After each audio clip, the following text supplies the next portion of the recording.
Baik, terima kasih atas kesempatan yang diberikan kepada saya. Selamat sore menjelang malam. Di sini saya akan membuat video terkait dengan ujian tengah semester saya terkait dengan hukum perbatasan wilayah.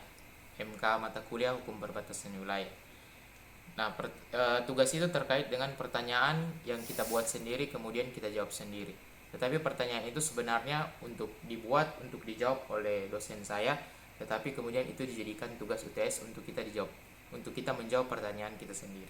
Nah, pertanyaan saya itu adalah kalau ditanya apabila atau misalnya terjadi perang dunia ketiga dan pasti suatu saat terjadi, bisa saja antara Cina dan sekutunya atau kemudian Amerika Serikat dan sekutunya, akan memilih siapa pemenangnya dan alasan kuat yang bisa membuat kita yakin mengapa akan menang, serta Indonesia harus bagaimana, memposisikan dirinya itu harus bagaimana.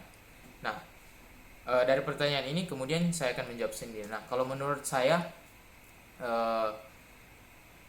setiap peperangan itu pasti tidak ada yang menang, tidak ada yang kalah. Pasti semua ujung-ujungnya merugikan semua pihak. Tetapi kalau dipilih antara katakanlah saja sekarang negara-negara yang sedang berkuasa, negara-negara yang super power dan great power, menurut saya kalau disuruh pilih, saya harus memilih Amerika Serikat. Mengapa demikian?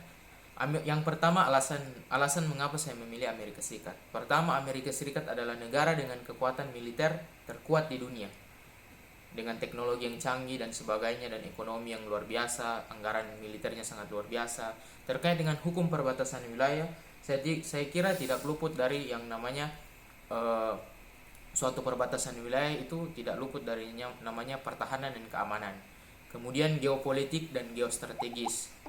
Nah, menurut saya mengapa saya memilih Amerika, karena itu Amerika adalah negara terkuat dengan kekuatan militer, ekonominya sangat kuat, kemudian orang-orangnya juga hebat-hebat. Tetapi tidak menutup kemungkinan di seberang sisi ada Cina. Cina adalah negara yang great power. Amerika Serikat itu super power. Sementara Cina itu adalah negara great power. Nah, bagaimana negara kita Indonesia? Kita adalah negara yang bagaimana? Nah, saya kira untuk menjawab pertanyaan yang saya buat ini sendiri, siapa yang akan menang, saya tetap akan memilih negara super power. Karena bagaimanapun, kalau misalnya Amerika menang dengan demokrasinya, Indonesia masih berdampak baik dengan paham-paham yang misalnya demokrasi. Tapi ketika Cina menang pasti akan berkuasa. Nah, saya kira terkait dengan konteks perbatasan wilayah sangat penting, karena perbatasan wilayah tentu akan kuat apabila diperkuat dengan kekuatan militer sebagai unjuk gigi bahwa dunia akan tahu bahwa suatu negara itu kuat karena militernya sangat disegani oleh negara-negara lain. Saya kira saya akan tetap memilih Amerika Serikat sebagai negara superpower. Dan kalau menurut saya, ketika perang terjadi, tidak akan ada yang namanya kemenangan, yang akan ada kehancuran. Nah, untuk itu bagaimana Indonesia memposisikan dirinya? Saya kira terkait dengan amanat konstitusi, undang-undang dasar, ikut melaksanakan ketertiban dunia, maka Indonesia dengan politik bebas aktifnya harus turut serta menjaga perdamaian dunia, tidak memihak Amerika, tidak memihak Cina, tetapi tetap pada politik bebas aktif, menjadi mediator supaya perang itu tidak terjadi di masa depan atau di sekarang ini, karena konflik-konflik sangat banyak sekarang. Semoga negara kita semakin bisa menempatkan posisinya seperti amanat konstitusi atau undang-undang dasar.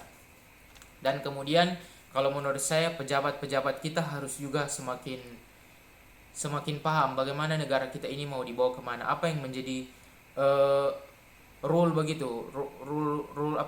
model begitu. Negara kita itu negara yang harus disebut negara apa? Apakah negara maritim, negara agraria? Tidak jelas begitu kita ini negara apa. Kalau Amerika kan negara superpower, Cina negara great power. Cina itu luar biasa, sekarang ekonominya sudah naik. Saya kira Indonesia harus memposisikan dirinya, pejabat-pejabat kita itu harus paham geopolitik dan geostrategis. Bagaimana perkembangan dunia, politik luar negeri bagaimana, dunia sekarang sudah bagaimana, bersifatnya bagaimana, untuk menangkal paham-paham radikal bagaimana, Saya kira di perbatasan wilayah harus diperkuat dengan ideologi yang kuat dan pangkalan militer yang kuat, sehingga negara kita disegani oleh negara-negara lain. Saya kira itu geostrategis dan geopolitik harus sangat-sangat betul dipahami oleh para pejabat kita sebagai pemangku kepentingan yang berkuasa. Saya kira itu jawaban saya. Mohon maaf apabila ada salah-salah, kurang berkenan. Terima kasih. Selamat sore. Tuhan Yesus memberkati. Shalom.